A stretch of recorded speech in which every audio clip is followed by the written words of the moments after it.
Welcome to Audible Interlude, a G.I. Joe podcast. I'm your host, Dave West, codename Phantom Troublemaker.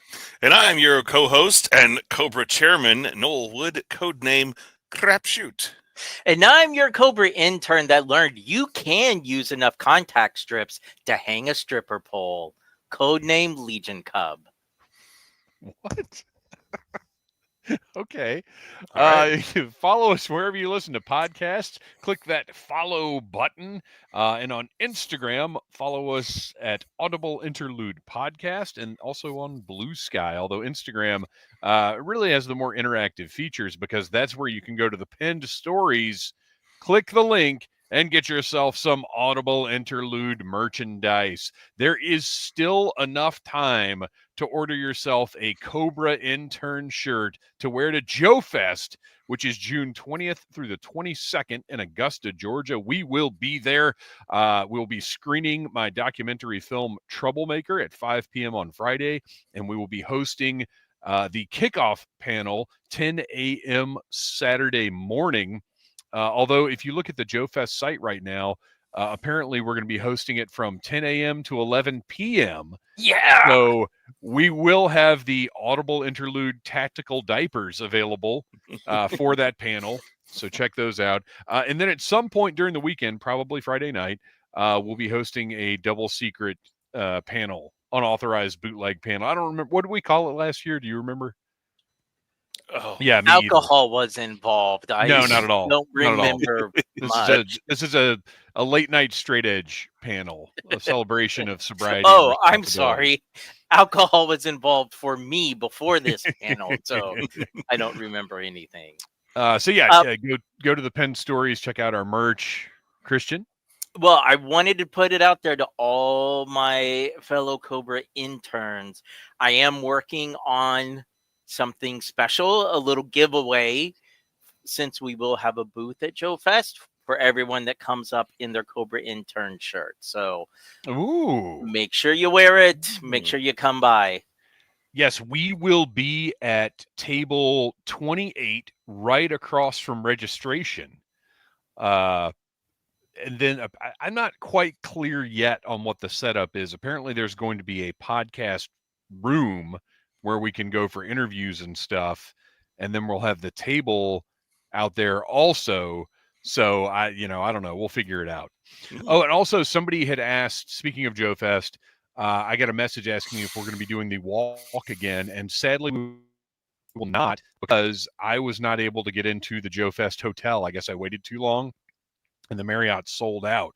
So since I am not staying on the grounds, we will not be doing the walk this year, which is super disappointing. I'm not going to lie, but that's just how things happen sometimes. Our next live stream is now, but it looks like June 16th.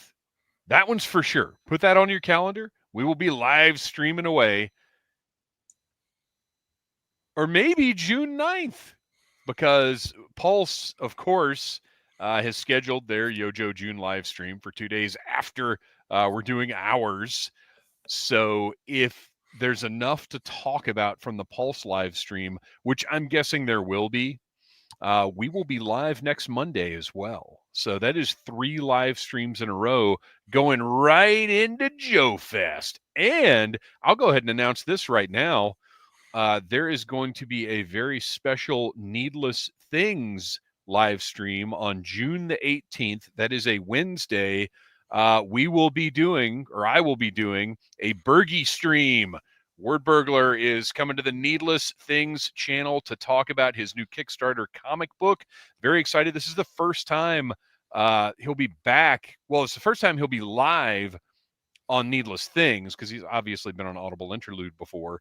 But it's his return to Needless Things, because that was the very first thing he ever did with us, was just a regular audio episode of the Needless Things podcast years ago. I don't know how long ago it was now. So yeah, there you go. That's some stuff that is happening. What else is on here? So I mentioned the Joe Fest pre-show on the 16th, Bergie on the 18th, Troublemaker on the 20th, Secret Panel It's probably the evening of the 20th, kickoff panel the 21st. Lots going on in June. Not only is it Yojo June, it's Yo Audible June, maybe. we got to workshop Junable that. Interlude. We got to workshop Real that. quickly, your Wednesday live stream. The listeners want to know what time is it going to be? It'll be 8 p.m. Okay. And if you can't make it, it will, like all of these, be available in perpetuity in the archives of the Needless Things channel. Oh, you know what? I totally forgot. This is a thing we're doing. So guess what? Everybody in the chat, maybe I'll wait a little bit. Maybe I'll let some more people get here before I announce this one.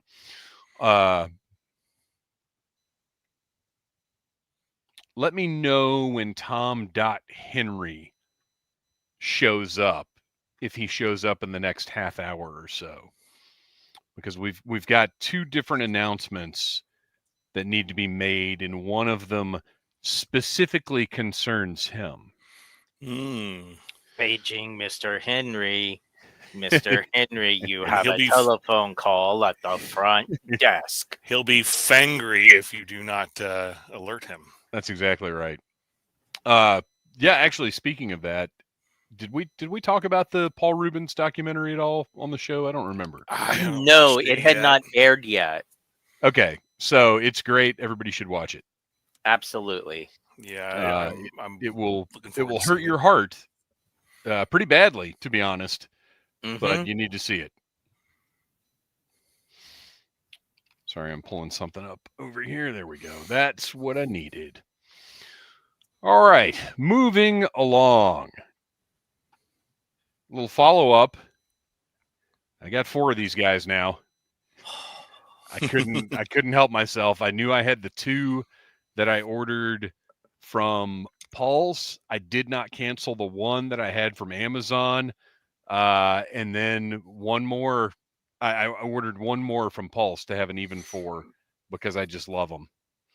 It was going to be my Joe and Tell, but I'm jumping on that bandwagon with you. And longtime listeners of this show know the Viper as a figure has always meant nothing to me.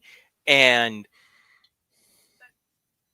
this is just a phenomenal figure. This is retro carded done right. And yeah.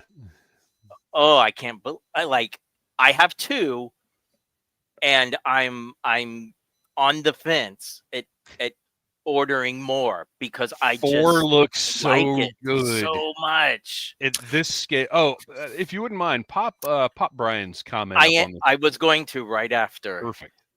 So Brian says, "Hey Dave, just wanted to quickly say how much I enjoy watching your reviews and your live streams. Always such great content, and it feels like hanging out with a friend just talking Joes." Thank you very much. We appreciate that. And that's what we want this to be. We want it to be just people hanging out, having fun. Like that is the goal. That's the goal of Needless Things. That's the goal of Audible Interlude is we want just fun conversations about the stuff we love. That's what we're here for. So thank you for that.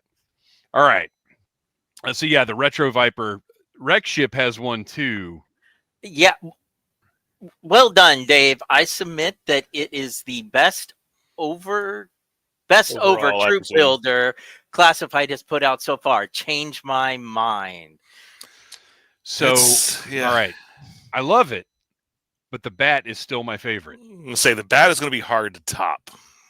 And I'm curious to get the retro bat in hand later this year just to do a side by side.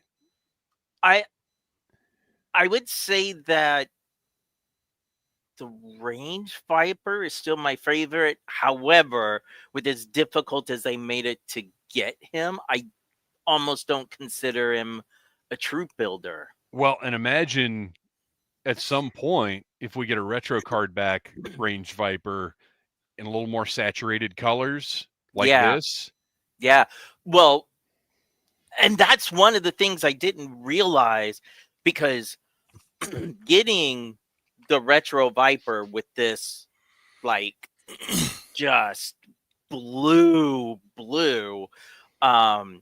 made me relook at some of the other figures that we have and go, Yeah, we got cheated. it's almost like they have a marketing strategy and they said, we're going to give them a version that they don't really want, and then they're going to give them the version that they really wanted. Well, I mean, they absolutely were doing that with Python Patrol and Tiger Force. I got to switch glasses out here. I got new glasses, and they're like chunky behind the ears. Oh, like the earpieces back here are really thick, and they're causing me discomfort, fellas. And we know little baby Dave can't have discomfort in his life. Brett White jumping in with a comment that most of us have had. Right. He says, the Viper is making me seriously reconsider my self-imposed rule of only buying classifieds for figures I had as a kid. I need rules to keep me from going bankrupt. Yeah. We've all been there. We've Yeah. all felt that quite strongly at some point or another. Yeah, I mean, they were intentionally releasing those Python Patrol and Tiger Force versions, then doing the regular ones. But I think with the Vipers, it was really more when the Cobra Island Vipers came out, the line was, well, we're updating everything. And not like Lenny always talked about the squint test, and they passed the squint test and they were updated, and there's nothing wrong with those figures. There's really not. Like, they just didn't scratch that Viper itch quite right. But if they never did this one, I wouldn't have been bummed out, really. Yeah. Well, the ones from the 3-pack were the ones that I think were actually a little more disappointing because their colors were so washed out and drab. Well, and it kind of makes you, because they did so much retooling on this Viper figure, when we look at what they did with the Retro Trooper figure, where they didn't. I know, right? And it's like that was a lost opportunity to do something great like this. Well, more on that later in the show. Yeah, but so one last thing, when you talk about passing the squint test, something so minor, like something that honestly, even with the Python Patrol ones, when I look at them on my shelf, it bugged me, but I got used to it. And then getting the retro carded and having the striping. Yes. Oh, that was my big gripe. On the inside of the leg, I was like, oh yeah. Like, now when I first put one on the shelf next to the others and I was going to do like a photo, I was like, well, they glaringly look wrong. Like, that's the order that the Cobra interns put in to have the pants made, not by factory worker children in China, but old ladies. So my big gripes with the originals were that striping on the pants didn't make any sense at all. And I just prefer the shorter sleeves. That look to me is what a Viper should be. But again, it wasn't terrible. It just wasn't quite right. But this one, and these are penless. Wreckship says, see, now that they have the better Viper figure, do you want to see the variants redone with this new tooling? Well, hold on to that thought, because we're going to get to that later in the show. Yep. Okay, so that's pretty much our follow-up and our whatever else. We can get down to business now. We can get down to some news. This is a segment of the show where we cover what's going on in the world of G.I. Joe and G.I. Joe adjacent properties that we've been following along with. And we are still keeping an eye out for Tom Henry if he shows up in the chat. But let's go ahead and make note of this. Heavy Duty, previously expected August 20th from Amazon, now arriving June 30th. Tom Henry is now in the chat, ladies and gentlemen. Oh, boy. Okay, Tom Henry. Since Tom Henry is here, we're going to put a little pause on the news, and it is time for me to mess up the screen again. Someday I'll figure this out. There we go. We have a very special reveal in advance of the JUN Pulse live stream. I have been given special dispensation to reveal something that I know Tom Henry is going to be very excited about. If you can see a little helicopter blade coming up out of the bottom of the screen here, this is an exclusive Audible Interlude reveal. That's right, the classified Fang right here, only on Audible Interlude. Look at the lines. Look at the smooth rotating motion of those chopper blades. What an aerial assault juggernaut for Cobra. Get ready. This goes up for pre-order Wednesday at 1 p.m. Eastern time. You can see it fits a female Cobra trooper. So anyway. And for our listeners, I'm not entirely sure this is the case, but it looked like he's taken a superpowers Batcopter and customized it into a Fang. So yeah, it's awesome. That set, the superpowers stuff, I wasn't collecting it, but I really wanted that Black Batman that they did that was only available as part, like if you ordered a whole set. Tom Henry, thank you. Super chat. This, if anything, deserved a little super chat action. This corny little joke certainly did. But anyway, he says right in the field. I'll wait for Hydro Sled. Well, I'll have a Hydro Sled for you next week. Let me see if I can figure out what that might look like. All right. So now I've got to figure out our screen again. Oh boy. So anyway, I just really wanted that Black Batman, and it only came in the set of, if you ordered the set of figures from Entertainment Earth or McFarlane, and then they reran it with this and the Batwing, and it got marked down to $16 on Amazon. Oh, nice. So I was like, okay, I'll order that, whatever. And then when this got here, I was like, oh, I've got an idea, and I've got a book of 325 G.I. Joe stickers. So let's go. And it was Hoffman that suggested, because I was talking about it at Noel's birthday party Saturday night, and it was actually our pal Hoffman that suggested the Valkyrie would actually fit in here, because I'll tell you right now, a regular Cobra troop is not going to fit in here. So there you go. A little that humor. Fits with the tongue-tied Reverend Scott Stripling. I like copters where my boots hang out. It seems practical. Well, it's this one. This works like the Flintstones car. Yeah, I was going to say, she has to move her feet and then just push really hard, like push upwards to bounce it up. Yeah. Okay, so that's now that we've got that out of the way, I've got one more thing that I need to mention that I should have made a slide for, but I didn't. But we now have a Facebook group for Audible Interlude, and I am going to try and put the link up right now in the chat. So if anybody in the chat wants to join it is a private hidden group that you can only join by invitation from us. So I'm putting the link up in the chat right now. I believe this will allow the first 20 people that click on it to join, but it also might just take you to Facebook and not do anything. And if that's the case, then we'll figure it out, because we can do it via email also.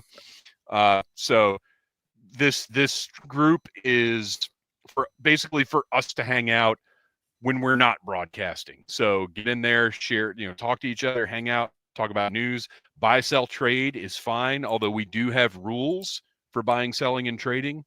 It's all there. Yeah. Rexship knows. He was our guinea pig. So Rexship got to use the email link, and that works just fine.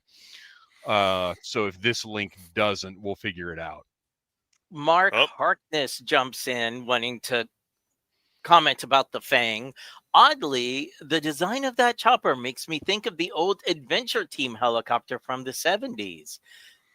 Man after my own heart there, Mark Harkness. Yeah, I kind of love that. That makes me kind of want a Whirlybird style classified chopper. Right? Just paint it yellow. I mean, it is a gyrocopter. That was the idea, was that the Fang was, right. The G stands for gyrocopter. So. Well, and it was, definitely influenced by like the stuff we'd see in James Bond or whatever.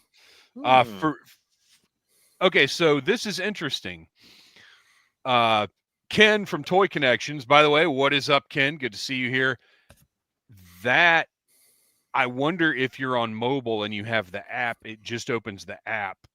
But if you're on desktop, then maybe it works properly. Whatever the case, if you can't get the link to work, just send your email to Audible Interlude Podcast on Instagram, and we'll get you set up there.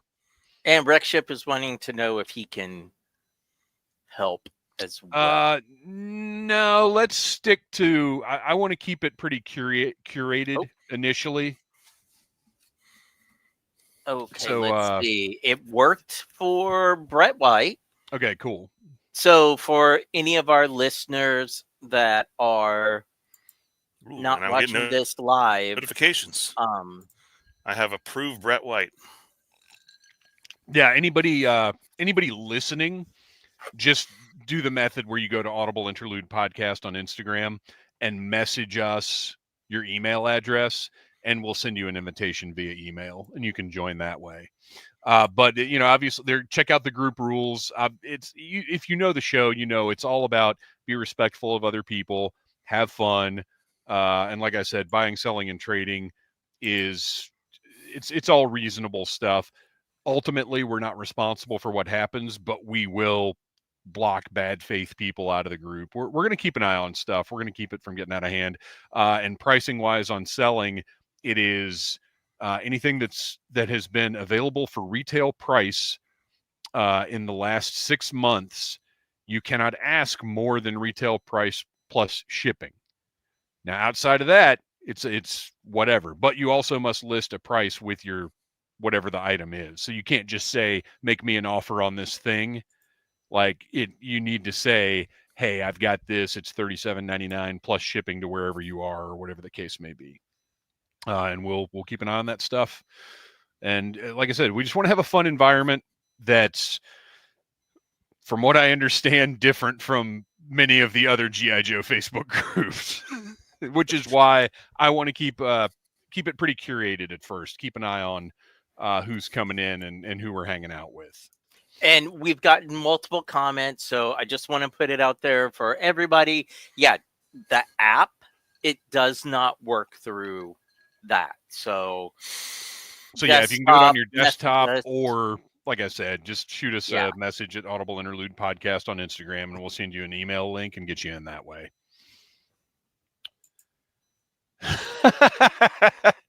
Jay, go ahead and throw.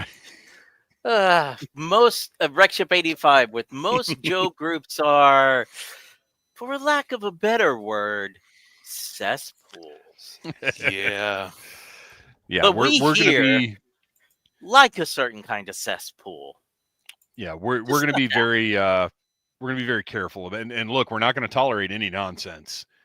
I mean, you've heard some of my rants and some of the things we've had to address here on the show. We're not going to put up with people being disrespectful of each other or of anybody. So we're, it's going to be a fun place. We'll say that. All right. More news. Got really off track there, but not really, because it's Audible Army business, which is the most important business of all. Look at this guy. So first thing I want to say is this figure looks incredible. Noel and Kristian, when you saw this, when this graced your eyeballs with its rendery goodness, what was your initial reaction? Well, I said we now know. We kind of knew ahead of time, but we now know what that silhouette was. Right. Oh, I didn't even think one package. Yeah. I totally forgot about that. It is not Bludgeon. Right. So I'm glad I got that Bludgeon figure. No, this is a great looking figure. This is out of the wheelhouse of what I'm collecting with Classified, but they did a pretty darn good job with all these extra armor pieces, and I love that mask helmet on the right. Like, just some really, really good parts here. Yeah, I had to go look because I'd never had Budo. I've never really even looked into Budo because it seemed, as much as I love the sillier, more fantastical elements of GI Joe, for whatever reason, Budo just never landed with me. But after going back and looking at the original figure, this is a great update. And I told you guys in the chat, was it Thursday? I think they revealed this.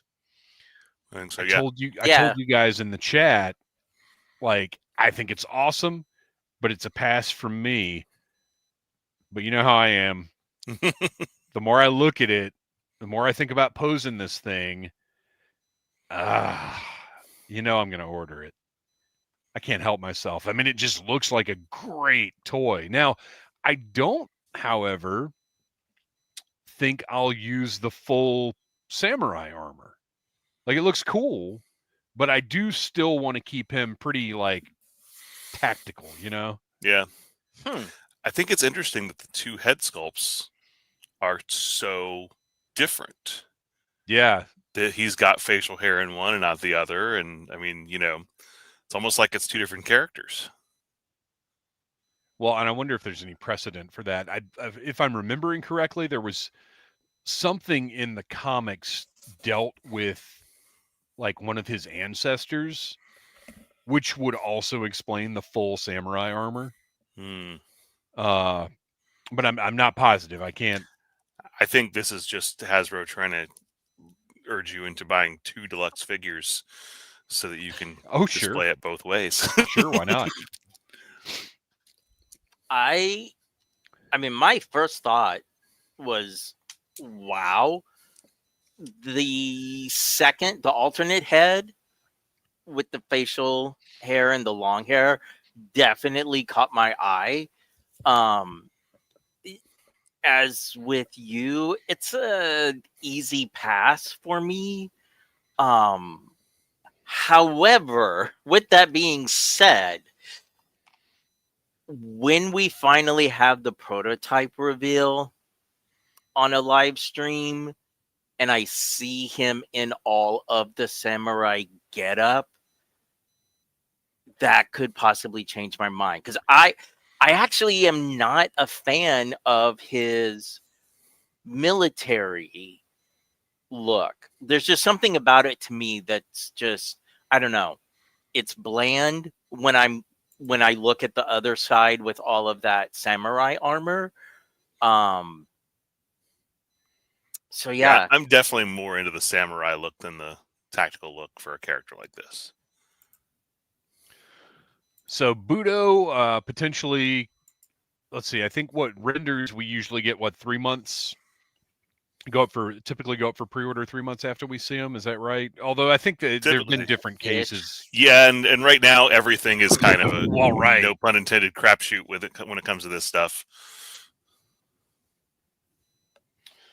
So next up, Dave has to eat some crow because we got a reveal of the actual human band behind the new Cold Slither music, which I will still say I do not care for, but it is apparently not AI generated, which is one of the theories that I had that would explain its relative blandness. Zartan is being performed by Gus Rios, vocals, guitars from Gruesome, Union Black, and Left to Die. Ripper is being performed by Matt Harvey on guitars from Exhumed, Gruesome, and Left to Die. Torch is Ross Sewage, which a little play on words there. Get it? Ross Sewage. That's almost a Dreadnought name already. On bass from Exhumed and Impaled. And but this is the one that blew my freaking mind. Buzzer is Andy Selway, who has been KMFDM's drummer for the past 23 years. Yeah. I'm just glad that Matt Harvey has moved on from his failed baseball career to be playing Ripper in this. I don't think my other hosts are going to recognize that. Yeah. I'm sure somebody appreciated that. All those Met fans out there. But anyway, yeah, there it is. So I am curious to hear the rest of the album. But and also now I haven't heard. I've heard Exhumed and I've heard KMFDM out of these bands, and that's it. And I will say it is surprising to me. Yeah, that's a good point. If you could put Yeah. Reverend Scott Stripling. The Reverend Scott says, to be fair, the blandness could be non-artist interference. Oh yeah, it's all And- production. I mean, you can tell just by the way it's mixed, and yeah, it's. I don't think it's necessarily musicianship that's the problem. I mean, yeah, this was absolutely work for hire. Mhm. But it's just surprising to me. But anyway, they're real people making real music. Nowhere Man Child's comment is pretty amazing. I had no idea. Nowhere Man Child, who, by the way, let me scroll back up, is... Well, wait, drop this knowledge first. Okay, so he said Raw Sewage was the actual name of Les Lies Ross character on You Can't Do That on Television. That's wild. Yeah. And wild that we didn't know it. Yeah. Because I watched that documentary, which also is... Actually, that documentary is probably more depressing than the Pee-wee documentary. Because the Pee-wee documentary... Sorry, my microphone's up. The Pee-wee documentary at least has some, like, wonderfulness to it with the occasional, like, deep valley of woe. But the Nickelodeon kids show documentary is just tragic. Yeah. Well, then I would say go on YouTube and watch interviews with like Moose and Lisa and some of the original cast members, and you'll get some of those moments of joy. But Nowhere Man Child is our good friend Jeff Butler. He says he has finally branded his YouTube channel. Oh, okay. Cool. All right. What else have we got going on here? Just real quick, I wanted to mention there was a Marvel Legends stream the other day. And look at this. Oh, my gosh. Who is my number one character in Marvel vs. Capcom? It's Gargantos in the game, but it's actually... No. What is it even in the game? Because the machine I play at Player One, it's Shumagorath. Oh, is it? I thought it was called Gargantos in the game. They changed it, I know, for Multiverse of Madness because they didn't have the rights to it. Oh, well, maybe they still don't. But, right. Why they're... Okay. Well, regardless, this is a must-buy. I don't care if this thing's $100. This is incredible. And this will be, like, in the background of Dr. Mindbender's lab once I get around to making dioramas in 20 years or whatever. Yeah, I was like, that's what I was thinking. Like, this is a Cobra Law creature. Yeah, Michael Gene Fleming says, yes. I've seen Cobra Law or Destro's family's monster from that one cartoon episode with this guy. Yes. Yeah. All right. Noel, I believe you have a little information to enlighten us, since I did not order a Rattler, and I'm still pretty darn okay with that. Yeah, I mean, so it's not much. On last Tuesday, I got an email that said, "Get excited! Your G.I. Joe classified Cobra Rattler ground attack jet is coming soon." And it's just the usual when they send you, slightly ahead of shipping, just letting you know that, to make sure that your address is up to date. It does say that shipping begins in the following dates in different territories: U.S. and Canada late June, Asia late June, and UK and EU is July. So I'm guessing within the next 4 weeks, probably sometime around Joe Fest. I was just thinking, man, what would be the odds you're in Augusta for Joe Fest and you get that notice that your Rattler has arrived at your porch? Yeah, probably. I'm still okay. Look, I think it's beautiful. I think it's going to be a fantastic toy, but I just don't need that jet that big? Just me personally. I have no idea what I'm going to do with it. I said the same thing about the Dragonfly. Dave has now seen my toy You figured room. it out. Yeah, but the Dragonfly is a different size and shape than the Rattler. Yeah. Because the Rattler, it is going to be able to fold up, but it's still going to require it's like 17 inches or something like that of clearance. It's going to be ridiculous. So we'll see. We'll see. And I was also reminded the other day. I was talking to my son, and I did back the Ecto 1. So I do have a HasLab coming later this year. Well, 2 actually. I was going to say you did. Yeah, I had it twice because I've got to have both versions. I have to. So I do still have HasLabs coming, just not this one. And like I said, I'm sure it's going to be awesome. I'll be happy to go over to Noel's house and help him hang it from the ceiling or put it on top of the roof or whatever. Yeah, I don't know, because I've got drop ceiling in here, and you can tell where my current things are hanging. Yeah, There's a little sag, so I don't trust something of this size. It's time to get a Maine Coon cat and strap it to the back. So as it runs around the house, you have little rattler attacks. All right. Our pals at Delta 17 sent over some images. Now, they had a big reveal fest the other night on Podcast from the Pit. Everybody check out Podcast from the Pit, where they revealed their Joe Fest exclusive item. And this is great. I love that they're going with this desert theme. These are great repaints of existing figures. Very excited to see them in person.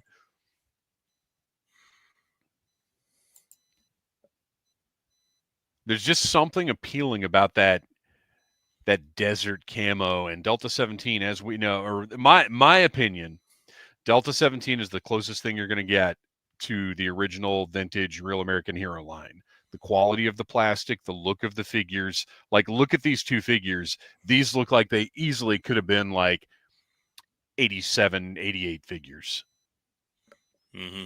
The quality is just fantastic on these. For any of our listeners who have not picked up a Delta 17 figure yet, as you can see in this photo, they make it so that all the accessories can be carried or snapped on. Like, there's not a lot of loose pieces. And of any of the toy lines that I have dealt with, that's something that is so it's such a good thing. So there's a shot of the back and a couple of the different ways they can be displayed. These will be available at Joe Fest, and then after Joe Fest, they will be available online at Delta 17's website. There's one more look at the figures. The one on the right, in particular, looks like it could be like a Megaforce support trooper, and I love that. Oh, I didn't get the other slide in. Okay, so we've got a pricing slide that didn't get added. We started off, as happens sometimes, with very little news. And then over the last 2 days, more stuff and more stuff and more stuff and more stuff kept coming in. So I know there are a couple of things missing from the presentation. Check out Delta 17 on Instagram for the full information. This set is $45 at Joe Fest. They're also going to have a weapons pack for $5. Throw Ken's comment up there real quick. So Ken says he sent the pricing slide late. Yeah, but you sent the other one in plenty of time. The updated one wasn't. I could have gotten the first one in. I just have been ambushed by news, which is not a bad thing. I didn't want to ease your guilt. I was enjoying it for a moment. I appreciate that. And then the hailstorms will also be available. Those are $40 each, and wait until you see the close-ups of those things. Oh my gosh, I'm so excited for those. So yeah, check out Delta 17 at Joe Fest, and then if you're not at Joe Fest, check out their website. Follow them on Instagram. Just like I said, these are top-notch O-ring figures. They're the leaders in the market right now with that. And a final update from Ken. The weapons pack will go to $7 when it hits the website. So if you're thinking about it, get it at Joe Fest. Moving on to the next Joe Fest exclusive that has been revealed. Lady J Toys is releasing a special mission Augusta Joe Fest exclusive 3-pack. It includes 3 exclusive figures. Kristian, have you looked at this? Just the one that you sent me. So do you know what this is that we're looking at right now? This is not the photo that you sent me. This is Night Force Quarrel. Oh. Okay. And this is, oh no, I'm sorry. Wait, what is this one? Oh, this is Cobra Assassin Kijo. Okay. And this is Special Mission Augusta Jinx, which is the reason I have to buy this set. I love her. She is basically in Claymore colors to go with Special Mission Brazil. Hoffman's got a little message in there. It says these are going to be sold by Brian Cosin? Brian of Extensive Enterprises, who does the Retro Toy Con in Okay, cool. All figures include limited edition file cards with artwork and backstory by Nathan Ollendorf, along with 4 trading cards and 3 stickers. Joe Fest attendees will include the following bonuses: a Jinx figure concept poster by Nathan Ollendorf, hand numbered and limited to 140, and a crossbow 3-pack limited to 100. Pricing is $55 per set, which for 3 O-ring figures, I mean, as we know, cheaper than anybody else is selling them for at this point, really. Yeah, and guaranteed cheaper than they're going to be after Joe Fest, because these sets will go, and the aftermarket on them will be exorbitant. So this is a must-have. Any extra sets will be made available after the show. Figures produced by Lady J Toys, artwork by Nathan Ollendorf.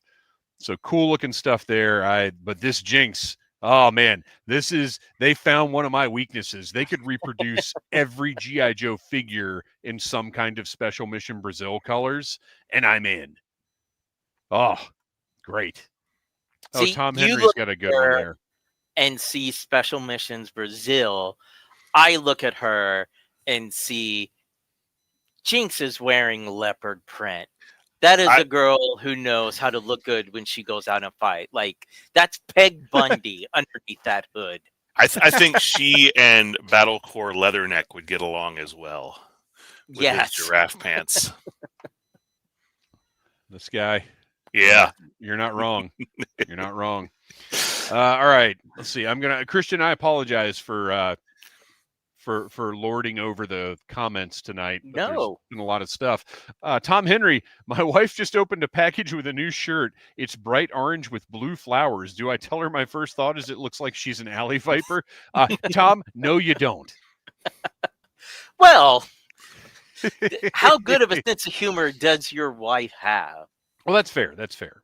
Yeah, we are not fans of the angry wife meme here. Yeah. At Audible Interlude. So yeah, maybe you do. All right. Call Sign Longbow, who will also be at Joe Fest, although this product will not be. But we've got our production partners have shared new images of the samples being prepared for review. This is a major milestone in development and gets them another step closer to production and delivery. These samples are fully painted, which means paint masks have been cut. At this stage, the factory will run a small number of each figure and send them to them for final approval or revisions as needed. Note, the rivets on these figure sample figures are not final and will not be this color. So these are the Scott Lancer McMasters painted samples. These are Keith Outlaw Overby parts. And these are Alberto Uptown Chapman parts. So just as I've always said, I love seeing these sort of progress type things where we see the figures finally coming together. Very excited about Call Sign Longbow.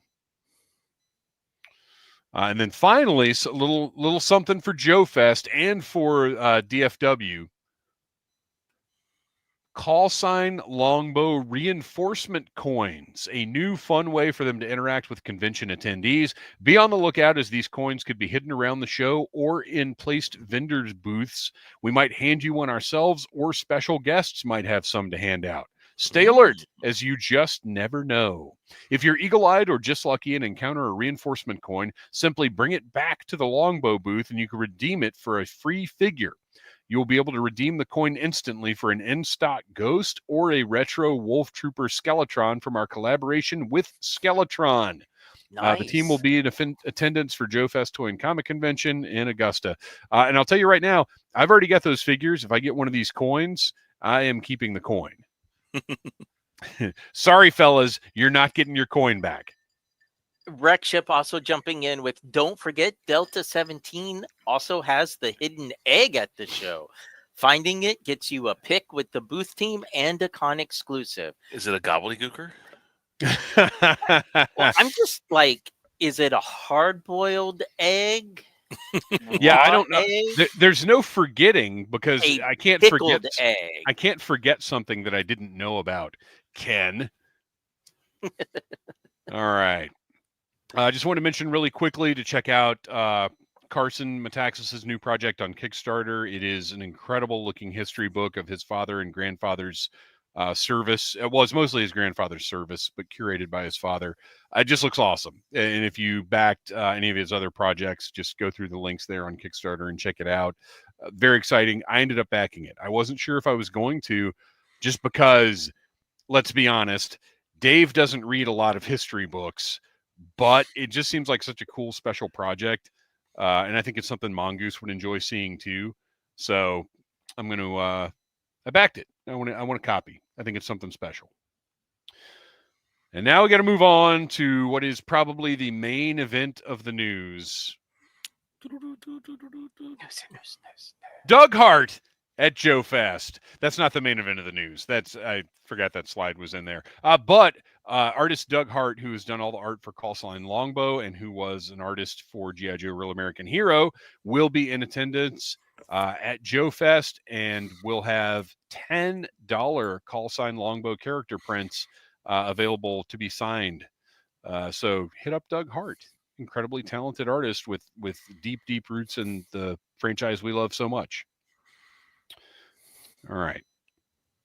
There we go. All right, chat. I want to hear what you think of this $400 Gridiron Studios APC. Kristian, Noel, I want to hear what you guys think of it. Throw it out there. What do you got? I love it. And not even if it wasn't from Gridiron, like, I just think for an updated APC, however, I would really love it if it had been for 3 3/4 inch figures. Since this is classified scale, like the Rattler was too big, and it holds one figure sitting and one figure standing up. I can't imagine how much room this would take and that price tag. Well, you can totally imagine how much room it would take, because it is. Let's see. Oh, they don't. Okay, you know what? I've got a little gripe here, real quick. Ooh. Gridiron's website is terrible. I don't disagree. It is not user friendly. If you go to this listing, it doesn't give any information about this thing. Like, they have done a poor job. If they're trying to sell a $400 vehicle, there's not enough information on their website to be doing that. You cannot get by on the good faith of past purchases. You need to have specs on here. You need to have details, and they don't. The only thing on the website is the pictures and then the description, and the description is not good. Includes Rachel Gridiron. Salinas chiming in with, it needs a bed because I'm going to need a place to stay if I order this. From the pictures of what the interior of the back looks like, Brett White maybe can confirm this, but I think it's about the same amount of space as you get in a studio apartment in New York. So so here's all the websites. The place where you go to spend $400 on this thing, here's what it says. Includes Gridiron Studios 1/12 scale set in high quality 3D model material for adult collectors ages 16 and up. Military force action figures not included, shown for scale purposes only. Please allow for 30 to 45 business days for processing. That's it. They don't give any dimensions, that nothing. It's like, guys, I understand this is an independent company running the smallest of small operations, and probably overburdened with work, given that I believe they're still 3D printing everything, although it was very high quality 3D printing. But you got to put more effort into a $400 item than that. You got to give dimensions. You got to get into details. Like, this is, you got to work a little harder. I'm trying to imagine it based on the position of these figures here. Well, I know it's 23 inches long. That's the dimension I remember from somewhere. I'd say this is at least about 10, 11 inches wide, not including like any of the wheels jutting out. But yeah, it's gonna be a big boy. It is beautiful. It is incredible. I would love to own it, but I'm just not spending $400 on. While it is badass and awesome, I'm not spending $400 on unbranded generic military vehicles. Well, said Tom Henry may have just changed that for you. Right. No. He says just put a balloon on the bottom and you have a whale. No. But that's what I say. Like, if this was for O-ring sized figures, it would be an easier sale for me. Not just because hopefully it would be a little cheaper, but for classified scale, I don't know. It's harder to justify.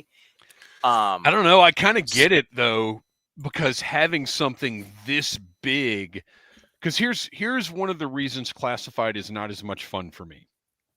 G.I. Joe is a vehicle-based line. I know people don't agree with that, but it's a fact that back in the day, like Star Wars from Kenner, the line was made to sell vehicles. The characters were just additional things to help the vehicles sell. G.I. Joe, same, like that was the model in the early 80s, was we're selling vehicles. And the problem with classified is we don't have vehicles that are particularly fun to interact with, aside from the Hiss, the Stinger, the Vamp.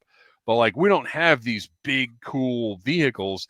It's very appealing to me, the idea of something that massive, that these classified figures can actually have meaningful, like. So if they were going to go this route, because like looking at this photo here, right? So you've got that computer console, like right next to the driver chair. I think, like, because where my brain went at first is for an APC, I don't feel like, me personally, I have enough figures to put in there, because then it's literally just gonna be that on my shelf, right? Because, and so maybe if they had it so that it opened up and you could utilize that play space inside as display and not just, figures sitting in there. Okay, then maybe I could say that I see why it would be classified scale. As cool and as awesome as it looks, an APC is a carrying case, at least to me. Dude, and at O-ring, look at all of the interaction you've got here on the top, though. You've got 1, 2, 3, 4, 5, 6 hatches up top. Like, you can load this thing up with figures. Like, it's a little disingenuous to compare this to the Real American Hero APC, which was a literal carrying case. No, but that's like, what I'm not saying. Just like APC as in the first APC, because honestly, even though my camera, our Mega Marine APC has more going for it than the original APC. I'm just saying, you can put those figures at the top. Yep, they're holding guns. The figures you put in that back compartment, if you put them in there, like, they're just sitting in there. Does that make Well, I mean, sense? I wouldn't put anybody like in and close, just like I don't have anybody in my hiss. There's nobody in there. No, why would I? How Yeah, is it driving itself? Smart car, electric. Well, I have someone in, like, I have the pilot is there 'cause you driver, can and I have see the somebody in the pilot, gunner position, but nobody's in the back. Yeah, same with mine. And this is the same thing to me, is like you can have all of these figures hanging out in the top, utilizing that space. Now, this is a pretty good point. Yeah, so Rexship85 says the Phalanx almost feels more like it was made for photography purposes and not really a true vehicle piece like the Hound or something. So I thank you for bringing this up, because I will touch on this in Joe and Tell, because there's some stuff that was said during that Marvel Legends live stream that started to get on my nerves as much as hearing the COO say fiddle. Oh, I like this. Angry Kristian is a rare beast. So, or at least on the live stream, Angry Kristian is a rare beast. On that note as well, with this being Gridiron and seeing how many variations we've had on the Hound thus far, do you expect like different variants on this one that may persuade you to get it later? Or and add-ons. See, for this, well, add-ons are 100% coming, but for this, the olive drab, this is the color I would want this in if I were getting it. I mean, I can see them doing this in like a desert camo. I can see this doing this in like an Arctic version. Yeah. Arctic version with treads on the side would be killer. But if I were going to get this, I would only get one. And if I'm going to have one, this is the color I would want. I wouldn't want something this big. To me, this is like, unlike the whatever the other thing was, Hound, is that what the other one was called? Mm-hmm. Unlike the Hound, where I could see that as environmentally specific, this to me is like a integral piece of whatever collection it is. So the main one would just be the standard color, like if that makes sense. Like this would be the primary vehicle. This would be the Mobat or the Whale or the like the central. This is what they use all the time. The thing from Renegades, like that. I appreciate Brett White's comment here as well. I can't even find space for 3 3/4 scale vehicles. I just bought the Air Chariot, and that's pushing it. And I think that is, I know the companies don't keep anything like that in mind because they're just thinking, what can we make to sell? But at least to me, there is such a thing as too big. It just depends on what your collection is, and that's true. If you were someone who just did G.I. Joe, I would have lots more room, definitely, to get more stuff. But I'm more apt to buy 2 or 3 Trouble Bubbles or Claws, to where I can have multiple figures in vehicles rather than one ginormous vehicle holding them all. And look, as excited as I was about the desert version of the Hound, I'm not getting it. I'm not spending that much money on that. I think it's great. I think it's awesome. I think all of the stuff Gridiron is doing is amazing, but I can't justify, I can't justify the pricing. Well, that I'm not devoting that money to that. I'll say that. I can justify their pricing. I get it. I understand. But I'm not spending that much on that item. I would like to see them put this kind of effort into some of the things that I just feel like we're not going to get from Hasbro. Like when you look at that attention to detail, if you told me Gridiron is going to make a classified scale more realistic looking whirlwind that can be towed by any of the vehicles, it's going to have $150 price tag. Yeah, But see, I'm going to that's be more apt to get that than I would this. see. But I I'm want not. the whirlwind. I want the howl. So That stuff I'd be torn on, because if it's too close to something that's an actual GI Joe item, then my thought is, well, I'll just wait for Hasbro to make it, and if Hasbro doesn't make it, I won't have it. But 'Cause then I'm you not have the spending Hound, which is a $150 better on a Ostriker whirlwind. than Hasbro's Ostriker. Yeah, but it costs Right. Twice as Right. much. right. So, and also, it's not fair to say. Well, no, it is fair to say. Judging from the information we have right now, Gridirons is better. From the pictures we've seen, and Right. yes, they've just been renders thus far, but I cannot say I was impressed with what we're getting as an Ostriker. So this thing is awesome. I hope that they sell tons and tons and tons of them. I hope that everybody gets one under their Christmas tree, since apparently we're all only getting 1 or 2 toys under our Christmas tree anyway this year. I hope this is one of them. slap a star on it and it is the tree.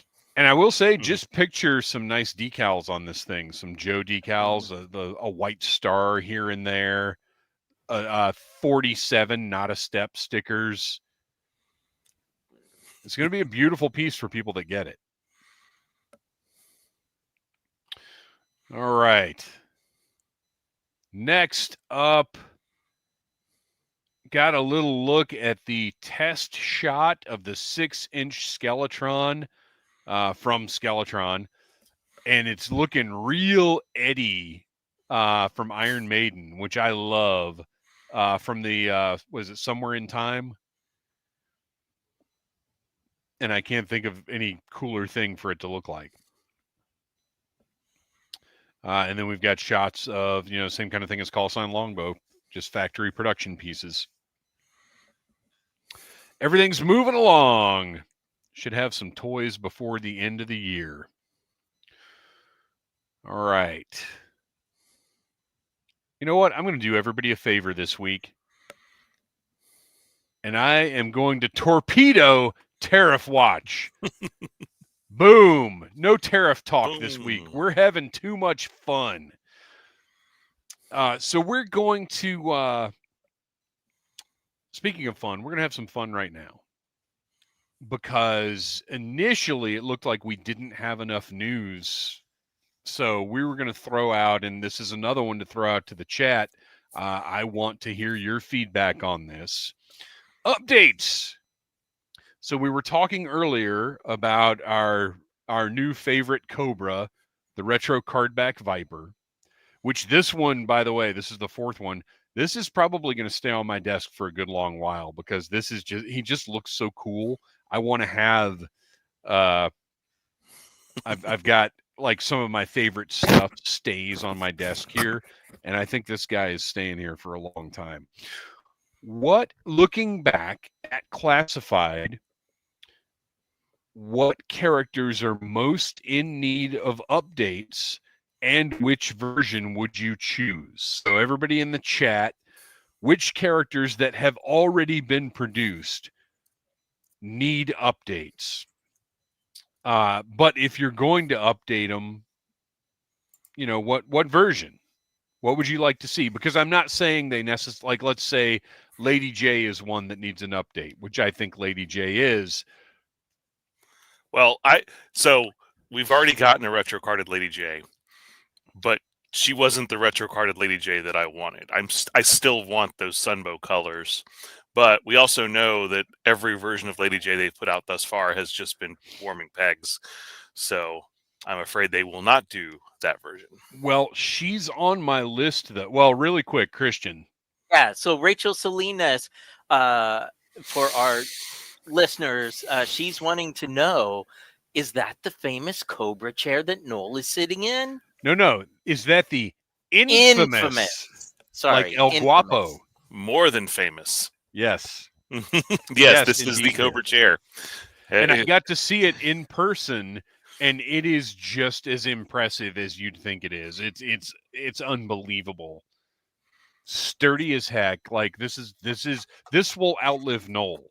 Yes. He will pass this down when he expires. It's beautiful. And she also adds retro range viper. Yeah, we were talking earlier. The Range Viper is absolutely one that they could put out with a little more saturated colors. Like to see it. Brett White with all Sunbow, Lady J, and Flint. Sunbow colors 2-pack with date night accessories. So I've said this before. If we're doing Sunbow, I would rather see it from Super 7 in the Reaction Plus line than in Classified. I would like for Classified to stay more real-ish world updates than dip into Sunbow or comics. Now, that's not to say I don't want comics characters. I mean, it depends for me. I'm not crazy about Sunbow. Like I'm not crazy about the Once a Man Cobra Commander. I passed on that when it came out because that's not what I want Hasbro to do.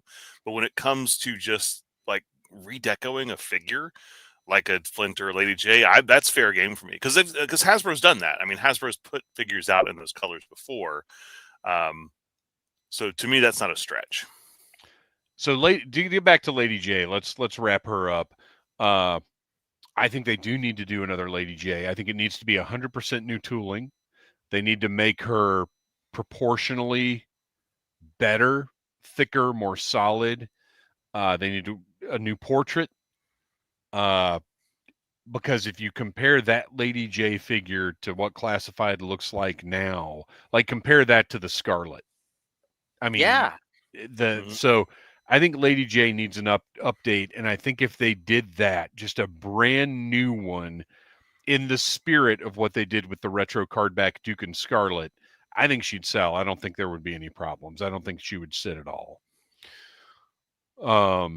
What else have we got in the chat? I see a couple of good things in the chat. Yes. The Reverend Scott would like a Marvel Comics version Zartan. I'm going to piggyback off of that and just say an updated Zartan that is more faithful to the original figure. I want the clear chest plate. Yeah, I agree. I want the thigh pads to, have that puffy effect. And I know some people are wonky on the eyes, but I want the whited out. Here we're gonna have to. No, I agree with you. I would love a more traditional Zartan. Kristian, we're just gonna tag team on the chat here. Actually, put that one away if you don't mind, because there's one up further that I want to address. Super Autovan. What's up, fellas? A Buff Chuckles. So again, while I wouldn't be mad about it in Classified, but this is something I want from Reaction Plus. I want a good Sunbow, huge Sunbow Chuckles. I would love to see that. I would actually love to see a 1987, like a G.I. Joe the movie, Rawhides set. Get you a big lob in there. Yes. First time in the ring. Okay. All right, so Wreck Ship with Red Ninja with more classic cloth, less modern techno-looking mask, closer to how Jinx looks. I would love if they would just use that Storm Shadow tooling, but maybe give it sleeves and just sell that as a Red Ninja. I'd buy several, depending on what the loadout was. And White Vegeta with I am in the minority, but I want Operation Blackout Storm Storm Shadow, and Sci-Fi, which we haven't I'm gotten with you. Sci-Fi in the classifieds yet. But yep, I know I'm with you on that. I would love to see that Operation Blackout Storm Shadow design, with all of the tattoos and everything. But the sci-fi, I want both. I want a blackout sci-fi, and I want a more, a retro style sci-fi. We've talked about that a few times. How it seems like he was just a victim of the timing on that. I'm sure a sci-fi figure was in the works. Rachel Salinas, Fred series Crimson Guards with multiple heads. I don't know if they could. I don't know if I can see a redo of the Crimson Guard that would make me want it. If you did an individually packaged Shadow Crimson Guard and you did it that way, I would buy it because I do like the Shadow Guard. Oh, it's great. I just didn't need any more Steel Brigade figures because we have so many already. But if that had been individual instead of 2-pack, so I would be there. Now this one, I am very curious to see what you all think. Wreckship 85 with Barbecue needs an update badly, specifically one with an unmasked head. Yeah, I think that was one of the biggest missed opportunities they had with Joe figures was the Barbecue whose head was, so permanently masked. Let's take a look at, because I used to fight this sentiment because Barbecue never had a removable helmet. It just doesn't seem necessary to me. But the other argument is that the Barbecue figure is gigantic. Mm. Oh, it won't let me share my my background. So if you look at the 1985 art from that's not worth doing. It's got Shipwreck in the front, Alpine and Bazooka on either side. They're in front of the mountain with G.I. Joe carved into it. Barbecue's doing this. Barbecue looks like he's being very, very friendly with Airtight. I'll just say that. Barbecue's teeny tiny in that image. He is a little fella, and that Barbecue figure, because I believe it was using Destro's buck, is very large. I wouldn't mind them taking another. I don't feel it's necessary, but I also wouldn't mind them taking another shot at Barbecue. Michael Jean Fleming with, it's not that she needs an update. The one they released is quite good, but I really want the Valor versus Venom version of Jinx in Classified. I wouldn't be mad at that. That'd be cool. No. I would love to see that. Yeah. Although I would like to see a more traditional Jinx first, because there's definitely still room for like straight up pajamas Jinx with the sleeves and the like. I think that would move. People would want that, I think. Some of these haven't been made yet. We've got Big Lob, Bomb Strike. Now, right now we're just talking about figures that have already been made and classified, but could be revisited. And I'm looking at the list of figures that were produced, and they've gotten to a lot of these in retro, like more than I remember them getting to when I'm looking at the list. And then when I start getting down the list a little bit, I was like, well, these are ones that are a little bit closer to what we wanted. So, because when we start getting into like the 30s and 40s, then that's when they started doing figures a little bit more nostalgia based than right. Yeah. Well, I think we still need a Baroness, because the one that's coming with the Rattler looks really good, but it is a variant. We still need just a standard, regular, good Baroness. And then the last I feel that one same way about CoverGirl. Like, honestly, did I order even with the retro card back? Did I order the retro? 100%, because she is a 1,000 times an improvement over that first cover girl. But she's not But like she's figure not cover cover girl. girl Well, that yeah. drives the Yeah, you're right. Wolverine. You're right. I felt the same way about the retro Scarlet. I absolutely love her. She is 90% everything I wanted in a Scarlet figure. I just You want the can't get mom hair? over Hasbro being afraid of giving female characters short hair. That's Oh, wow. not the problem with the original cover girl. The original cover girl was just a poorly made figure overall, and that head sculpt was like vomit on a plate. Yeah. I wouldn't mind him going back to figure number 1. He is a marquee figure. We haven't gotten a new version of in a while, but do a roadblock in his V2, like pretty straight up, not Operation Blackout style. I agree with that 100%. Absolutely. And then the last one on my list was I want an actual retro Cobra Trooper. I want him to use the Stalker body and just blue with the red Cobra emblem painted on the chest, like a true retro Cobra Trooper. Because I was very disappointed. Another one in here. Okay, so Moto Viper 21. Give Dusty more justice. We all loved him too much as kids. Yeah, I think there's room for. There is. The Dusty was one of the more disappointing figures. I thought. Well, it was. I mean, it was okay, but it just wasn't. It wasn't right. It wasn't wrong, but it wasn't right.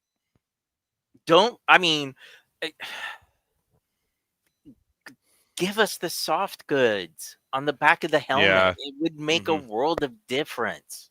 I don't know if they ever would, though, because that would probably not. The manufacturing of that would be, I don't know. And yes, I understand. Well, they did it in 1985, but things are just different now. It's all about how much tooling you get out of each piece. Nowhere Man Child says, I'll be in for a differently designed retro carded Wild Bill. So I'm stuck on this one because only 5 what are you thinking? And I don't mean that in a bad way. Yeah, are you thinking of a like the Sunbow Colors Wild Bill? Are you thinking more like Wild Bill version 2? Or do you just want a Wild Bill figure, and that's your method of getting it, which is fine. And I think, look, we'll address this right now too. I have zero problems with them releasing every single HasLab figure they ever make outside of the HasLab. I have no problem with that. That to me does not devalue the HasLab in any way. They've done it with all the Star Wars stuff. Like, who cares? Yeah. Put it out. Put the same Wild Bill out. It's different packaging. It's a different form factor. Like, I don't care. Put it all out. Well, I mean, we're going to get a Ripcord and a Crazy Legs. Well, but that's different. I'm talking about put the same Wild Bill out. I don't care. And they'll make it a little different. It was just a chance for us to get a retro Scarlet. Come on. Right. And Flash. What else we got? Kristian, what else we got? They're rolling in. They are. Now, keep in mind, folks, I'm nicely reminding you, we are only talking about figures that have already been made in classified. So if they've not been released, we're not talking about stuff that hasn't come out yet. Skullduggery says Cobra Commander in a lighter blue with more saturated red for the symbol and leg stripes. Keep the back metal faceplate. It took us that long to get a retro Cobra Commander, but I would actually say the opposite. I would say do one without the vac metal faceplate. Yeah, I would agree with that. I would buy that because I like the vac metal, but I do kind of agree that it stands out on the shelf. If not in a good way. For me, if they wanted to do another Cobra Commander, I know we're not getting hooded, but take that black hooded Cobra Commander and put the helmet head on it. Like if you did it in the black, black colors, it'd be an easy buy. Well, in the 25th, they made Cobra Commander in like every color. Yeah. It was crazy. They had the Crimson Cobra Commanders. We've seen so many different versions. They should be, they should be already announcing the next color of that retro Cobra Commander body. You know what? We can say this about Classified. Better than any other Joe line since a Real American Hero, they have not just overdone it with the re-releases of figures. Since they did release 3 Cobra Commanders early on in the line and a couple of Snake Eyes, but we aren't getting 3 Snake Eyes a year like we were during the Oliver versus Venom in the 25th time. Yeah. Yeah. Oh, I love it. I feel like there's a joke in here that I'm missing. Daniel Rodriguez, skeleton head grunt. From Worlds Without End. We need a 3-pack of what? Grunt, Stealer. Who's the other one? Short Fuse. Fuse. Yes. Do that. Although, again, I want that in Reaction Plus. Or Clutch. Well, oh my gosh. How easily doable is that, though? Do Reaction Plus set of Clutch, Short Fuse, Stealer, and Grunt with swappable heads and hands, so you can have the skeleton versions and the regular versions. Rachel Salinas jumping off of our Cobra Trooper and saying a Cobra officer with Lieutenant Claymore and Scarface head sculpts. Oh, yeah, good call. Just so do that as a retro card back release. As I was saying, use that Stalker body. And rather than loading it with accessories, just give it like the AK or a Sunbow rifle. Slightly different web gear and and the crest. Different portraits. And that's it. Travis Feuerborn with, I'm kind of behind on the show as I am door dashing to pay for the Gridiron APC. I can't wait. Great show, everyone. Good plan. Good plan. There are lots of ways that you can bring in a little extra money to fund that Gridiron APC. And look, we want to hear about it once you get it. Okay. This feels like something they would have done in the fan club. Zoran the Barbarian with, let's recolor Barbecue yellow and green and give him a Ghostbusters backpack and call him Airtight. So I wouldn't release that as Airtight. However, if you wanted to do Eco Warriors Barbecue and do that, I'm in. Let's go. Now, I'm going to toss this one in there. Even though the figure has not come out, it will be here sometime this year. Skullduggery with also a more faithful armored Cobra Commander, closer to his original design with a removable helmet and a Fred 7 head. I think once we see actual pictures of that figure, I think it's going to look a little closer than the render looked. I do still want a Fred head, but I can just take any Captain America. Right. Pop it on there. All right. Well, before we close this segment, I had one more that I'm surprised no one mentioned. Okay.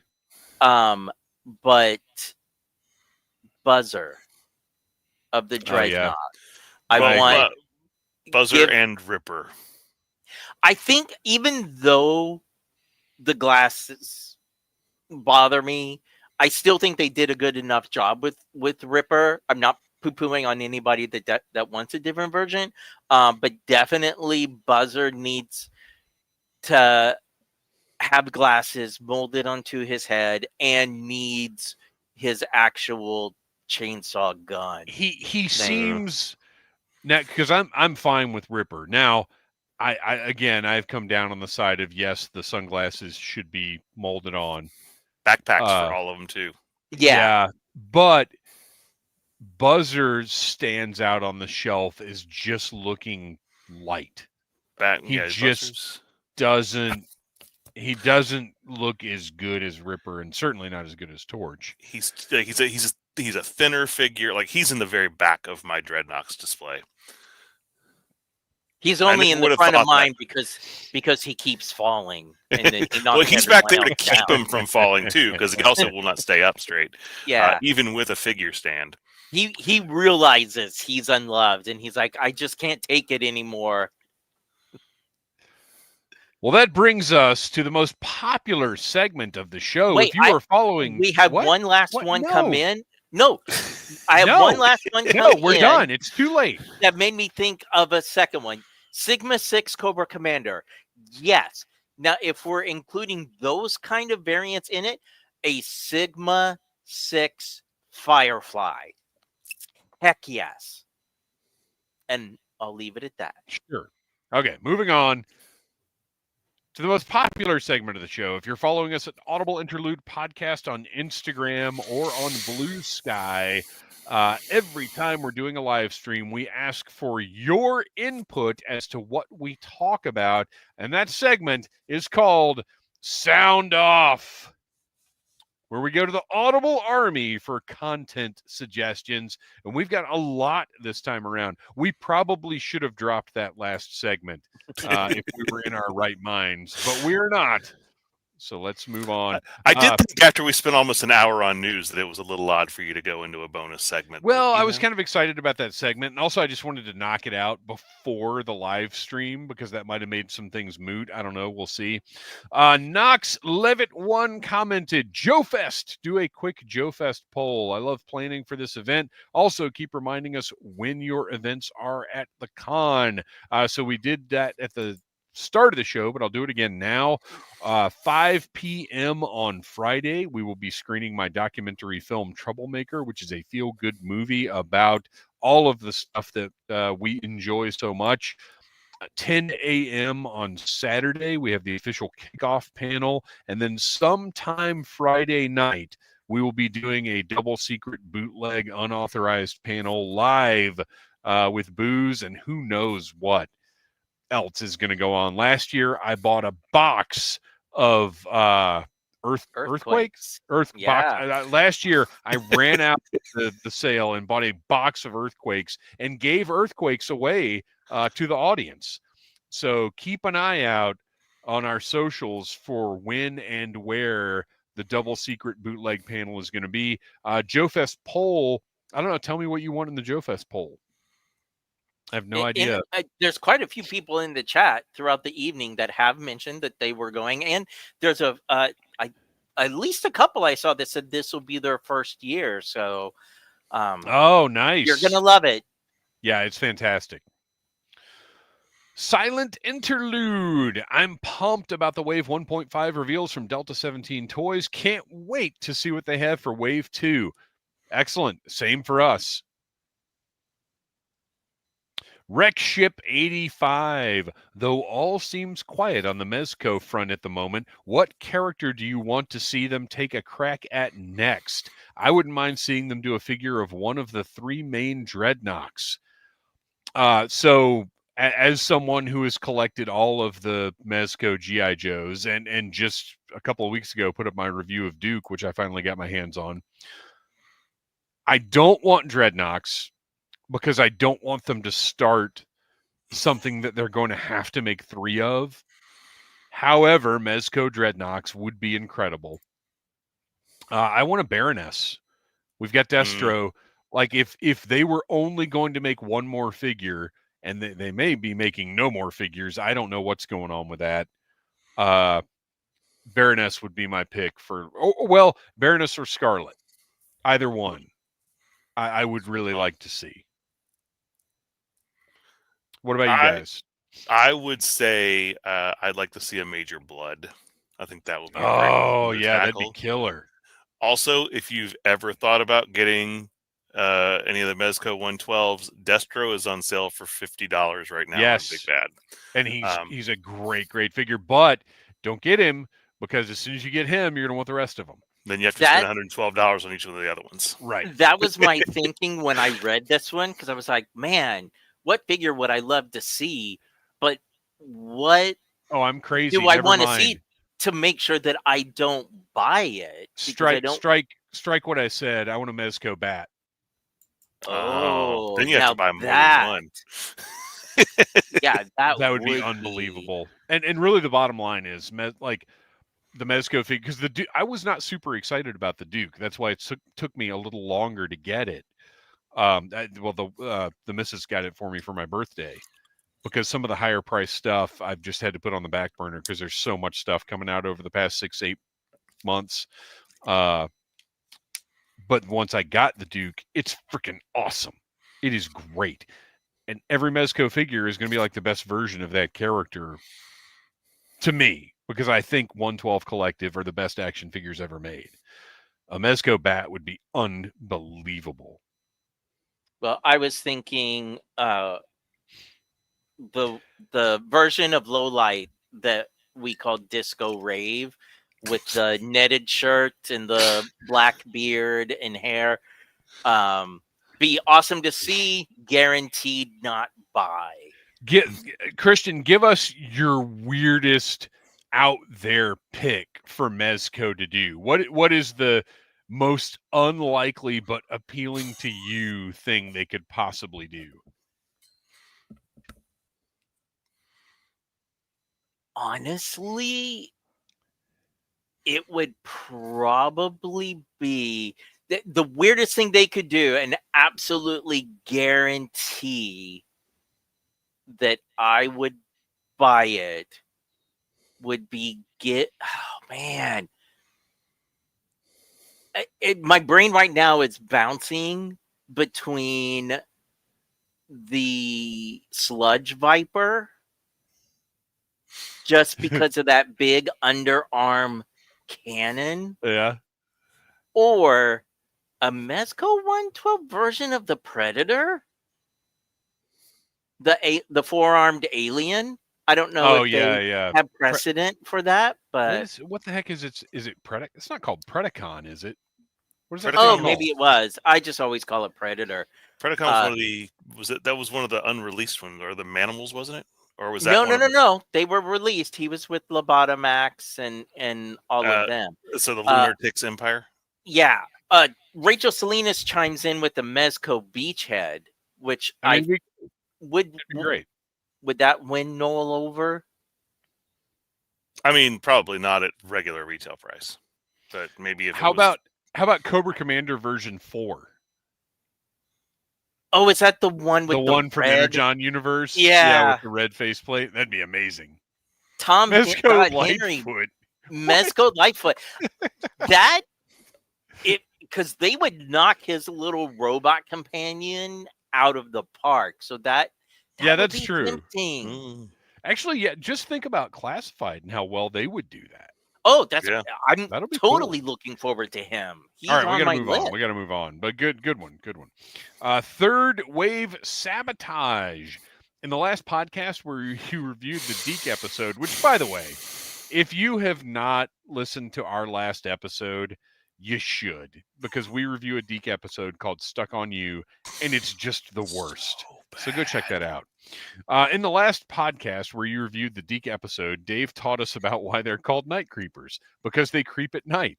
He also reminded us that they're not called brunch creepers, since they don't creep around brunch time. After I coughed Coca-Cola out of my nose laughing, I began designing a Brunch Creeper t-shirt. I just wanted to thank you guys for the inspiration. So Third Wave Sabotage, let us know where this Brunch Creeper t-shirt is available, because I want our cut. Yorktown Joe. Sound off seemed pretty stacked this week, so I'll just ask, would it be too much of a dad joke to superimpose the Sound Off logo over the top of a Marvel issue 21? Sound Off and Heads Up are two of the most opposite figures of speech to their idiomatic intent. Thanks so much for the work you three do to entertain and inform us. No, nothing will ever be too much of a dad joke for us. And yes, you are right about Sound Off and Heads Up. Last one, Scott Stripling Art commented, what historical figure, I was going to say American, but why limit it, do you think would make a cool Joe figure? It could be done as an honorary respect to build modern Joe morale. This is interesting, and I think we've kind of touched on something like this before. And I'm trying to remember, because they've done historical figures in G.I. Joe before. Yeah, they have. And so, like, I was trying to think of ones that they might not have done, but all I can think of is, like, a George Washington or something like that. I want an Abraham Lincoln in tactical gear with an axe. Well, okay, so what was it? Abraham Lincoln Vampire Hunter, wasn't that the movie? Yeah. It was terrible. The comic was pretty cool, but the movie was terrible. I want that in classified. That's what I want. As always, Rachel Selena is jumping in with a very good choice. Oh, yeah, that'd be cool. Powell. And I read that question. I misunderstood the assignment because okay. I wasn't thinking specifically for the G.I. Joe team. And part of this is because of a recent documentary that I watched. Part of it is because, honestly, eat the rich and storm the Bastille, because my pick was Maximilien Robespierre from the French Revolution. Okay, yeah, I like that. You said eat the rich. Now I'm thinking Lenny as like a dreadnought trainer. Lemmy is a dreadnought trainer. I said Lenny by accident. Lenny. Oh, the Reverend Scott I could honestly go with the Paul Revere. If it was a 2-pack of him with a horse. Oh, that'd be cool. Yes. And a quart of beer. Ooh, okay. Put up Mark Harkness's. I am. Marine Sergeant Major Dan Daly, 3 Congressional Medals of Honor. I am not familiar with them, but I'm looking them up. Who is... Oh, this is going to drive me crazy now because I could have told you his name 10 minutes ago, and now I can't. The soldier who became an actor who was in films that were... Arlie Ermy? No. Well, he's not really a historical figure. Somebody in the chat's going to know this. He was an actual soldier in World War II who came back after the war and starred in a bunch of movies, literally about the stuff that he went through in World War II. Army. Oh gosh. Hang on. Well, while you're looking it up, yeah. We also have Michael Gene Fleming with General George Marshall or John Pershing. Mr. Magnus with Benedict Arnold, anyone? Only if he comes with eggs. Now, Nowhere Man Child? Audie Murphy, yeah. What about JFK? Joe Colton did meet him in Marvel issue 152. Yes. Yeah, Audie Murphy. That's who I was thinking Yep. of. Audie Murphy would be very cool. I could see them doing a Bob Hope figure. Oh, that would be great. They did that in the 12-inch line. Yeah, that's right. I was going to say, that sounds like one they would have done. Yeah. Mm-hmm. Yeah, I love that. That's good. So cool. Wotaj sneaking in with Abe Lincoln with Daniel Day-Lewis head sculpt. I was thinking Abe Lincoln with Gabe from The Office head sculpt. Ew. Because that was the whole thing. No, no, absolutely not. Terrible. All right, well, that is all of the sound offs we've got for this episode, and it is time for the final segment, Joe and Tell, where each of us has an item to share. It can be something we've gotten recently. It can be something that's a favorite from our collection, whatever, but it's something G.I. Joe related that has a story attached to it. Who wants to go first? I can go first if all right. No one else is volunteering. This was actually before the 2 weeks ago when this fell into my lap literally 45 minutes before we went live. This was my initial plan to do this. This one was also one that replaced my previous plan for Joe and Tell. So Dave and I have talked about how we've got a little backlog, and that's always good because some weeks you're not going to pick up new Joe and Tells. So I was on Reddit a few weeks ago, and someone had done this custom. It was like a custom mini Terradrome. And I was looking at I was like, that's a really cool idea. And I looked at the base toy they used, and it was a Playmobil toy from 1980. and it was from the Playmo Space subline. And I looked and I saw if you're looking for one of these complete on eBay, you're going to spend a pretty penny. I didn't want it complete because I don't want all the bells and whistles. I wanted the main hub because I thought about doing one or something similar on my own. So I picked up this baby right here for $20. This is the Playmobil Playmo Space. I believe it's like a UFO slash like base, like these little legs fold up and it can fly around. Or you can spread these out and it can sit on the ground like a little bunker, like a little battle station. Playmobil figures are not the same scale as G.I. Joe. They're about 1/24th, so it's a little bit smaller, but you can still like open up these little stairs, and it's still fairly realistic to have your Joe figure walk up these stairs. It's not bad as far as scale goes. And yes, the doors are a little small, but if you've ever been inside like a submarine or just like a boat or something, they're designed for very tiny people, despite the fact that when you think of like people in the Army, being, sometimes a little bigger. But a lot of small people are in these vessels. I have seen that as a backdrop in so many photos, and I never knew what it was from. So I'm so excited now. So the top here comes off, and you have full playability inside. And you've got a little console here. You've got this so whole computer set up. These chairs, like this one right here, it's too small for you to fit a figure in by itself, but this whole top, like this comes off in two main pieces. So it'd be easy to go in there and just use an X-Acto knife and cut out the back so that the legs could just fit through. This one is missing the table over here, but it still has the little chairs, so I might do a little customization there. I'll probably remove these airlocks because they don't really make sense if it's just a regular battle station, and plus, it's kind of small inside.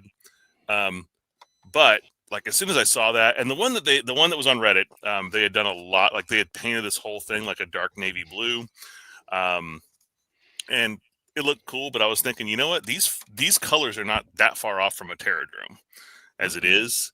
So I could see putting some highlights, removing these labels and these tampos and just putting my own stickers on it.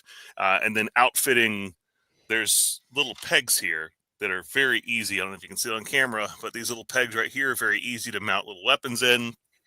This radar dish comes out and you can mount a larger weapon on top. So I don't customize a lot of things, but as soon as I saw that and I saw that I could get one of these for $20 on eBay, I was like, I'm going for this, and this is going to be maybe a project that I'll keep everybody up to date on in future installments of Joe and Tell.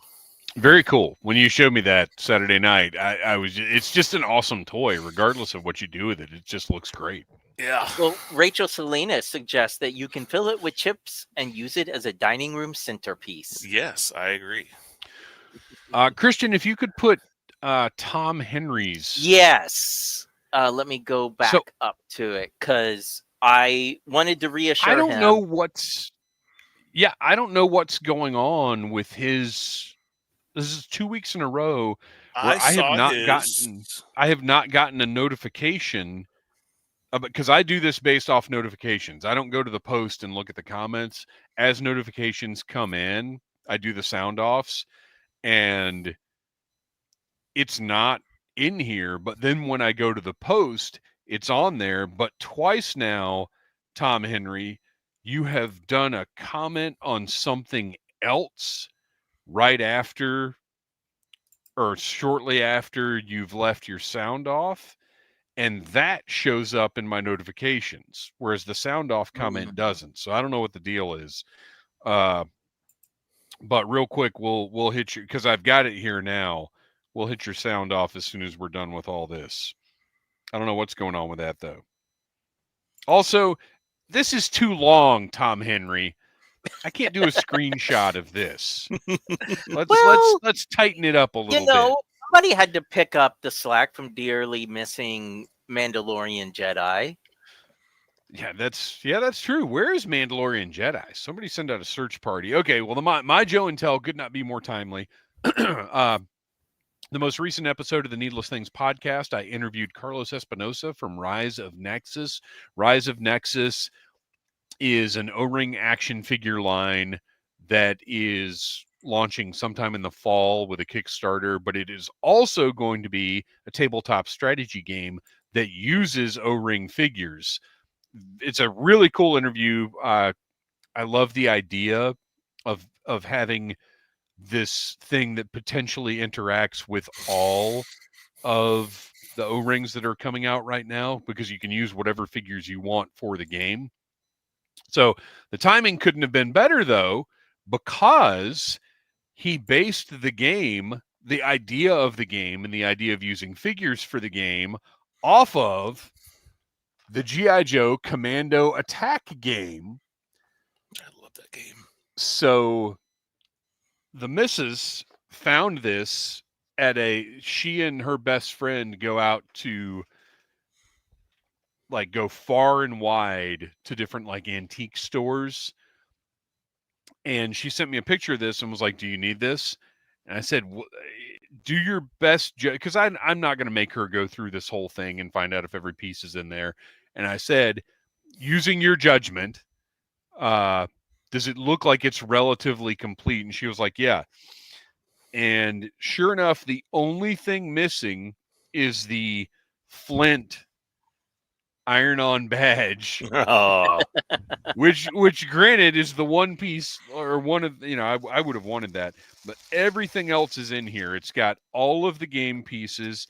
It has That's a lot of pieces. Oh, it's nuts. yeah. And it also has For our listeners, this is he held up a big plastic bag. Like, it is larger than like the Ziploc gallon freezer and the pieces bag. are all like this beautiful artwork of the different G.I. Joe characters, and the intent was that it comes with the game pieces, but you can use your figures to play the game.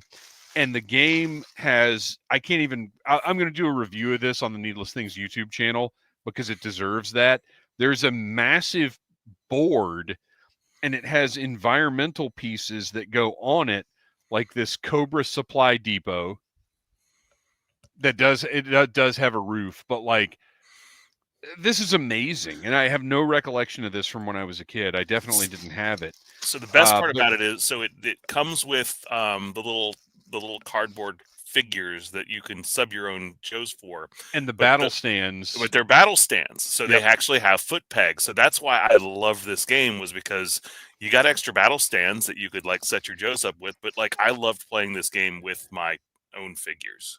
So yeah, and for also for our listeners, when he's saying you get these pieces with artwork for the characters, it's the package artwork of the figure put on like a grassy field background.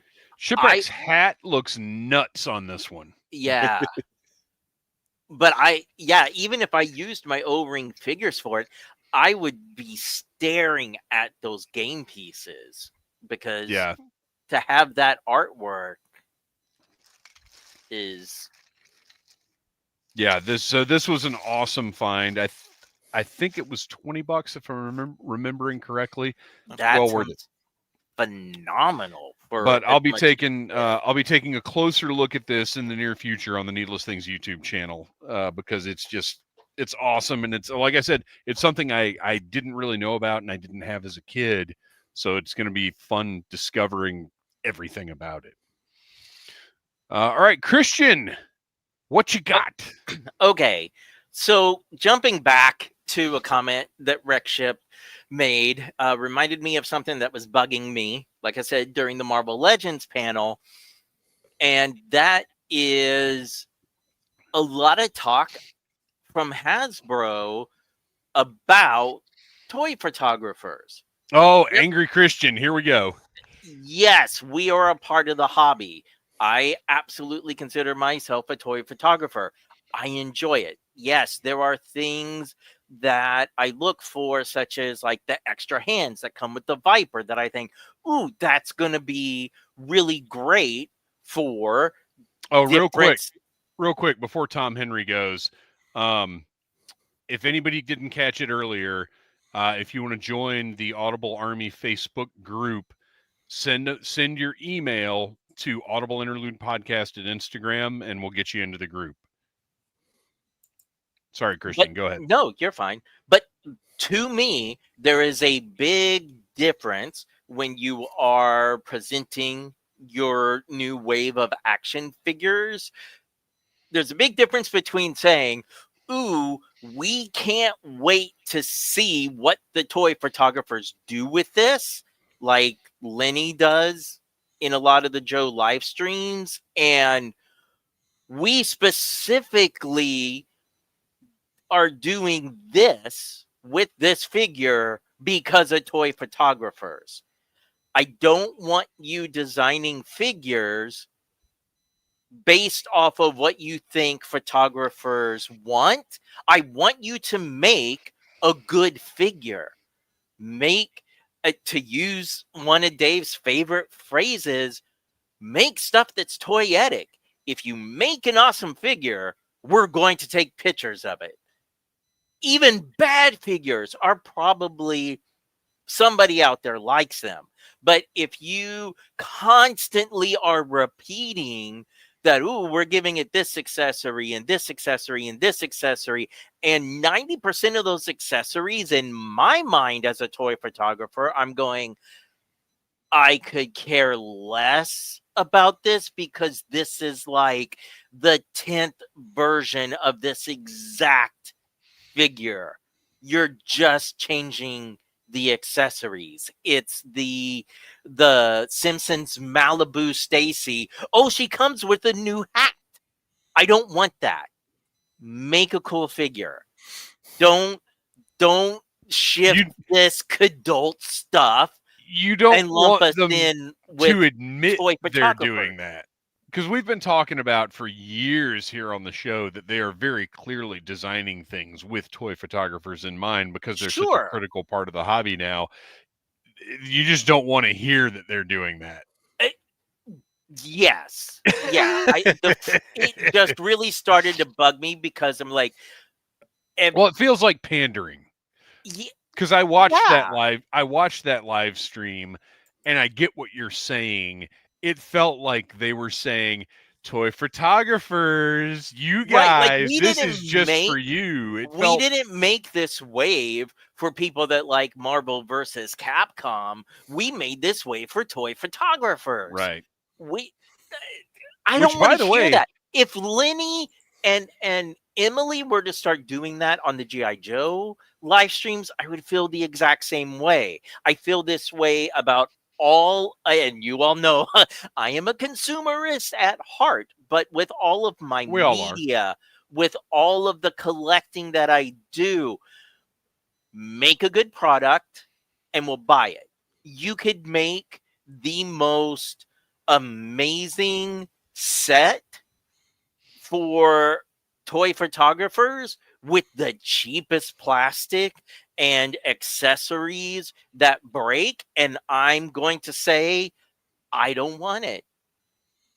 Make a good product and we'll do the rest. Let us figure out the pictures that we want to take.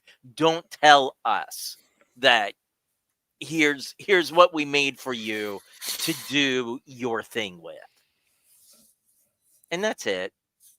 I get it. I get it. No, like I said, I know what you're saying. It felt a little pandery, the way that they put it. And yeah, I agree. Well, that is all the show we've got for you this week.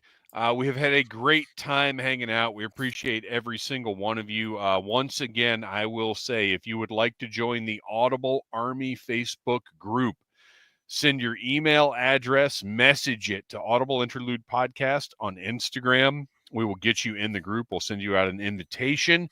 That's for anybody listening right now. We're going to be careful about curating everything initially because we want to make sure the group is a lot of fun and we've got all the right people in there.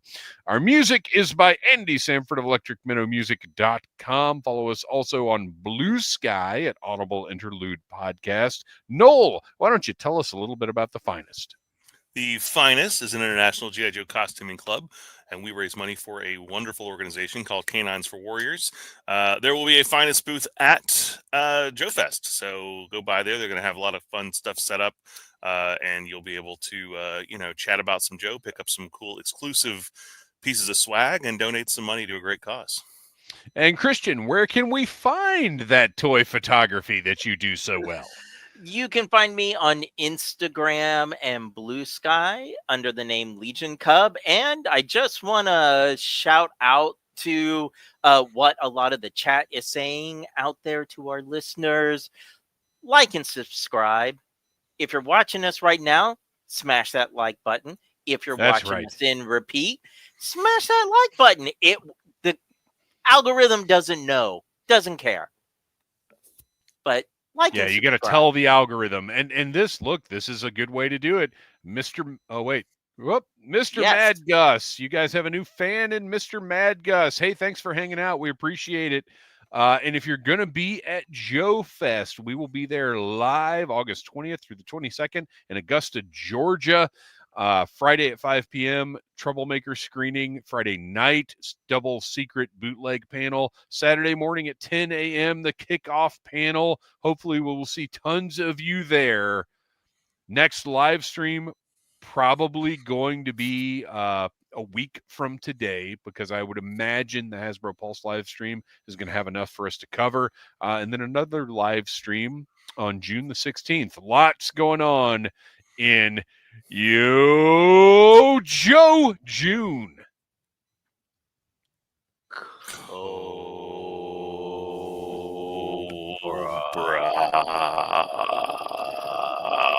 We need to come up with like Cobra Timber or something. Cobra, Cobra. I don't know. We should stop.